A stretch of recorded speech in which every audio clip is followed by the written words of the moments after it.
नमस्कार। आज ना आपण अंडा बिर्याणी बनवणार आहोत। त्यासाठी इथे मी सर्वप्रथम भात बनवून घेणार आहे। भात बनवून घेण्यासाठी आपल्याला गॅसवरती कुकर ठेवायचा आहे। कुकर आपला गरम झाला की त्यामध्ये थोडंसं तेल घालून तेल चांगलं गरम झालं की त्यामध्ये आपण खडे मसाले घालूयात। सर्वप्रथम इथे मी जिरे घातलेले आहे। त्यानंतर खडे मसाल्यामध्ये मी ते स्टार फूल, दालचिनी, मसाले वेलची, लवंग आणि मिरे।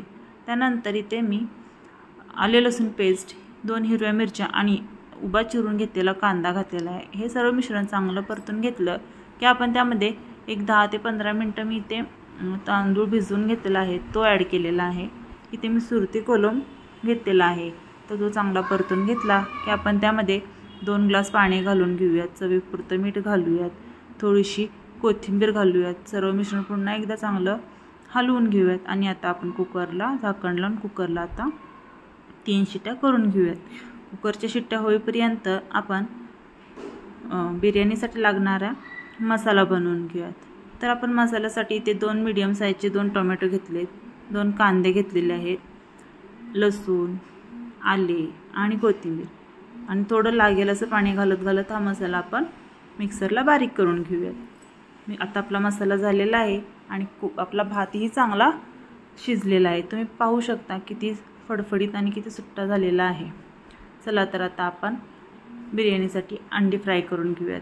त्यासाठी आपण कढई ठेवून घेऊयात। कढईमध्ये थोडंसं तेल घातले की त्या तेलामध्ये थोडीशी हळद, लाल तिखट आणि उकडून घेतलेली अंडी थोडीशी कट मारून आता आपण त्यामध्ये फ्राय करून घेऊयात। एक एक करून सर्व अंडी आपण त्यामध्ये असे कट देऊन फ्राय करून घेऊयात।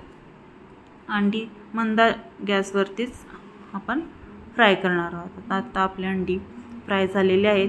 आपण चिमट्याच्या साहाय्याने एक एक अंडा असं करून बाहेर काढून घेऊयात। आता त्याच अंड्याच्या तेलामध्ये आपण बनवून घेतलेला मसाला घालून चांगला परतून घेऊयात। मसाला चांगला परतून घेतल्यानंतर त्यामध्ये आपण घरगुती कांदा लसूण मसाला घालणार आहोत, मटण मसाला घालणार आहोत आणि थोडीशी धनेपूड। हे सर्व मिश्रण आपल्याला चांगलं परतून घेऊन त्यामध्ये चवीपुरतं मीठ घालून घ्यायचं आहे। मीठ वगैरे घालून घेतल्यानंतर मसाला आपल्याला चांगला 15 मिनिटं मंद आचेवरती चांगला शिजवून घ्यायचा आहे। मसाला कच्चा राहायला नाही पाहिजे। आता आपला मसाला चांगला शिजलेला आहे। चला तर आता आपण बिर्याणीला थर देऊयात। चला आता इथे मी मातीच्या भांड्यामध्ये तूप घालून घेतलेले आहे। तूप चांगलं स्प्रेड करून घेऊयात। आता त्यामध्ये आपण बनवून घेतलेली ग्रेव्ही घालूयात।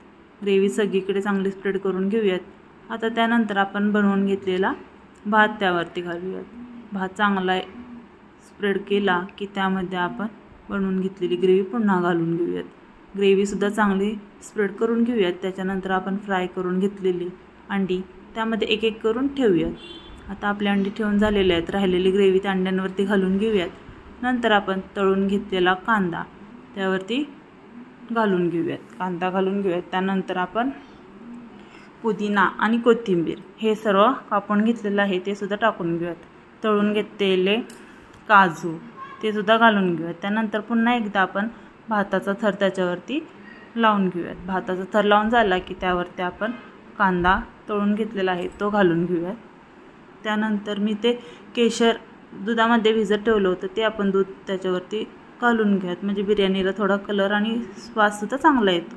त्यानंतर पुन्हा एकदा आपण पुदिना आणि कोथिंबीर घालून घेऊयात। मग तळलेले काजू घालूयात आणि आता आपली बिर्याणीला थर देऊन बिर्याणी तयार आहे। आता चला तर आपण बिर्याणीवरती थोडंसं तूप घालून बिर्याणी दम देण्यासाठी गॅसवर ठेवूयात। आता गॅसवर बिर्याणी ठेवून देऊयात। त्यावर एक झाकण ठेवूयात। झाकण ठेवल्यानंतर आपण त्यामध्ये थोडासा कोळशाचा असा तडका देणार आहोत। त्यावरती कोळसा तापवून घेऊन त्यावर थोडंसं तूप घालून असा दम दिला तर बिर्याणीला अगदी चुलीवरती केल्यावर जसा टेस्ट येते तशीच टेस्ट आपल्याला आपल्या बिर्याणीला येते। म्हणून असा प्रकारे स्मोक द्यायचा आहे।